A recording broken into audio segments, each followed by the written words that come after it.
જે પ્રકારે ભારે વરસાદ થયો છે, ભારે વરસાદના પગલે ઠેર ઠેર પાણી ભરાયા છે। વડોદરા જાણે બેટમાં ફેરવાયું હોય તે પ્રકારના દ્રશ્યો જે છે તે જોવા મળી રહ્યા છે। અમે ખુદ આ જીસીબીની મદદથી અત્યારે હાલ આ વિસ્તારની સ્થિતિ જાણવા માટે નીકળ્યા છીએ। અમારા જીસીબીના જે પૈડા તમે જોઈ રહ્યા છો તે પણ અત્યારે હાલ પાણીમાં ગરકાવ હોય તે પ્રકારની સ્થિતિ જોવા મળી રહી છે। લોકો વાહન લઈને પસાર થાય તો તેમનું વાહન આખું ડૂબી જતું હોય તે પ્રકારના દ્રશ્યો જોવા મળી રહ્યા છે।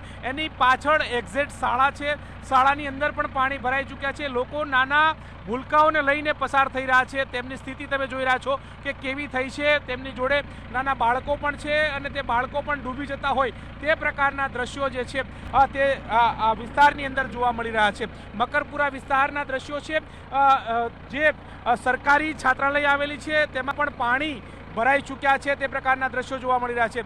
લોકોના કેડસમાં પાણી જે છે તે જોવા મળી રહ્યા છે। આ બાજુ તમે વાહન જોઈ રહ્યા છો કે વાહન કેવી સ્થિતિમાં જોવા મળી રહ્યા છે, જે સાફ રીતે દર્શાવે છે કે આ પાણી કેટલું ભરાયું છે અને કેવું પાણી જે છે તે ભરાયું છે। હવે અમે આગળ પણ જઈ રહ્યા છીએ, આગળનો પણ તમને ચિતાર જે છે તે આપવા માટે આગળ વધી રહ્યા છીએ। જેસીબીના માધ્યમથી અમારે આ જવાની નોબત આવી રહી છે, કારણ કે રસ્તો તમે જોઈ રહ્યા છો કે રસ્તો જે પ્રકારે બંને તરફ જ્યાં જુઓ ત્યાં પાણી જ પાણી ભરેલા છે।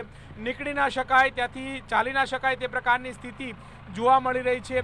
લોકો પણ પાણીમાં મોજ મસ્તી કરતા નજરે પડી રહ્યા છે। સરકારી સ્કૂલ હોય, સરકારી છાત્રાલય હોય તેમાં જ્યાં તમે નજર નાખો ત્યાં પાણી છે। જાણે સરકારી સ્કૂલ છાત્રાલય પણ પાણીમાં ગરકાવ હોય કે પાણીમાં છાત્રાલય હોય તે પ્રકારના દ્રશ્યો જોવા મળી રહ્યા છે। વિદ્યાર્થીઓ ઉપર તમે જોઈ રહ્યા છો કે ત્યાંથી બહાર ના નીકળે તે પ્રકારની સ્થિતિ નિર્માણ થઈ છે। વાહનો પણ પાણીમાં ગરકાવ છે। લોકોના જે કહી શકાય કે કેડ સમા પાણી જે છે તે ભરાઈ ચૂક્યા છે।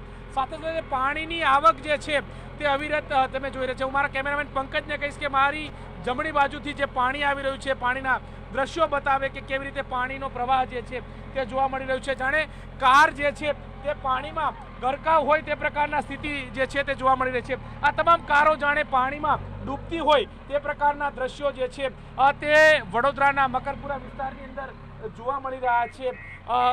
તમે જોઈ રહ્યા છો કે જાણે કાર જે તમામ કારો જે છે તે પાણીમાં તરતી હોય તે પ્રકારે લાગી રહ્યું છે। આ સ્થિતિ વડોદરા શહેરની છે। ભારે વરસાદ થયો છે। આજે રેડ એલર્ટ જે છે તે પણ જાહેર કરવામાં આવ્યું હતું હવામાન વિભાગ દ્વારા। ભારેથી અતિ ભારે વરસાદની આશંકા વ્યક્ત કરવામાં આવી હતી। ગઈકાલથી જે પ્રકારે વરસાદ વરસી રહ્યો છે તેમાં વડોદરા શહેર જે છે તે પાણીની બાનમાં લેવાયું છે અને બાનમાં લેવાયેલા વડોદરા શહેરના આ દ્રશ્યો છે કે જાણે શહેર પાણીમાં ડૂબ્યું છે તે પ્રકારની સ્થિતિ નિર્માણ થઈ છે। જે ડ્રાઈવર છે તેમની સાથે વાત કરીએ, કેટલી મુસીબત આપણને પડી રહી છે? બહુ મુસીબત છે। ગાડી આપણે ચાલતી નહીં। હવે પાણી લેવા ગયા હતા, પાણી છે નહીં આપણે રૂમ में, પાણી લેવા અમે ગયા હતા। આ તમે જોઈ રહ્યા છો કે લોકો પાણી લેવા ગયા હતા। અત્યારે આ અમારા વાહનના પૈડા છે કે જે જાણે પાણીમાં તરતા હોય તે પ્રકારના દ્રશ્યો જે છે તે જોવા મળી રહ્યા છે। સાફ રીતે એ દર્શાવે છે કે કેટલું પાણી ભરાયેલું છે, કેવી મુસીબત જે છે તે સર્જાય છે। સતત પોલીસ જે છે તે અહીંથી આ વિસ્તારની અંદર લોકોને આવન જાવન જે છે તે બંધ કરી રહી છે। લોકો જો કે પાણી ભરાયું છે મજા માણી રહ્યા છે। લોકોના ઘર હોય, લોકોની દુકાનો હોય તે પાણીમાં ગરકાવ થયેલી જોવા મળી રહી છે। લોકોને પાણીની વચ્ચે કેવી રીતે બેઠા છે, કેવી રીતે આશરો લેવાનો નોબત આવી રહી છે। વાહનો પાણીમાં જાણે તરતા હોય તે પ્રકારે લઈને નીકળવાની નોબત જે છે તે આવી રહી છે। આ વડોદરા શહેર છે, આ વડોદરા શહેરના દ્રશ્યો છે। આ વડોદરામાં ભરાયેલા પાણીના દ્રશ્યો છે અને પાણીએ જે તારાજી સર્જી છે તેના દ્રશ્યો છે। બીજા તમને દ્રશ્યો પંકજને કહીશ, મારા કેમેરામેનને તમે દ્રશ્યો બતાવે કે ભયનો માહોલ અહીંયા જોવા મળી રહ્યો છે। પાણી જે પ્રવાહમાં આવી રહ્યું છે અને જે પ્રવાહમાંથી પાણી પસાર થઈ રહ્યું છે ત્યાંથી તમે અંદાજો લગાવી શકો છો કે કેટલું પાણી પૂરજોશમાં આવી રહ્યું છે અને પૂરજોશમાં પાણી કેટલું વહી રહ્યું છે।